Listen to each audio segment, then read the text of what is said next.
some unique foods that I was exposed to. They have a drink that's called kefir, and it is similar to what we know as buttermilk, but they drink it straight. Some people drink it straight here too, I guess, but I tried that and it was disgusting. Great for buttermilk pancakes though. Another drink that's called kvass, and kvass is similar to like a non-alcoholic beer here. It's made from bread, but it's kind of carbonated too, but it's also disgusting. But something that they really enjoy, especially those who are trying to get away from, alcohol or whatever, they would still have their kvass, which tasted similar to alcohol. Some foods that I ate, there's, they love pig fat. There's this, it's called sala, and it's just straight pig fat, and they just eat it with their bread or whatever it may be, just because it's salty and has a lot of flavor, but I did not enjoy that either.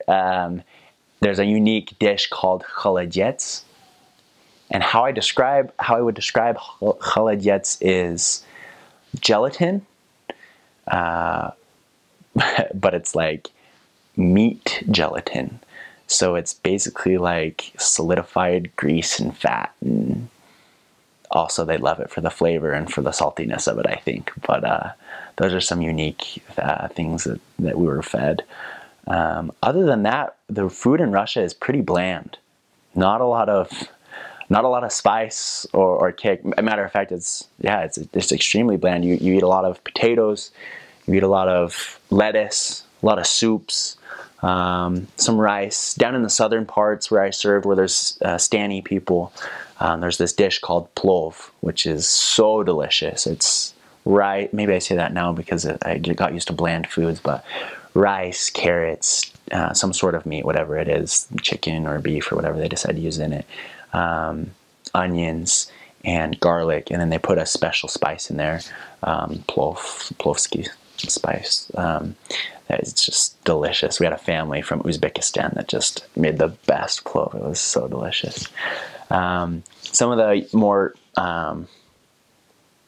well-known Russian dishes, soup called borscht, which is a beet soup, and also delicious. It's a beet soup, and it has a really red hue to it, but it also consists of potatoes and lettuce and beets, obviously, and onions and carrots, and they say it's not quite done unless you can stick your spoon in it and let go, and the spoon will just stay straight up. It's just so thick with different types of vegetables and meats, and usually they'll try to stew it with a bone with meat around it, some sort of meat to make it really thick towards the end. But those are some of the foods that I was exposed to.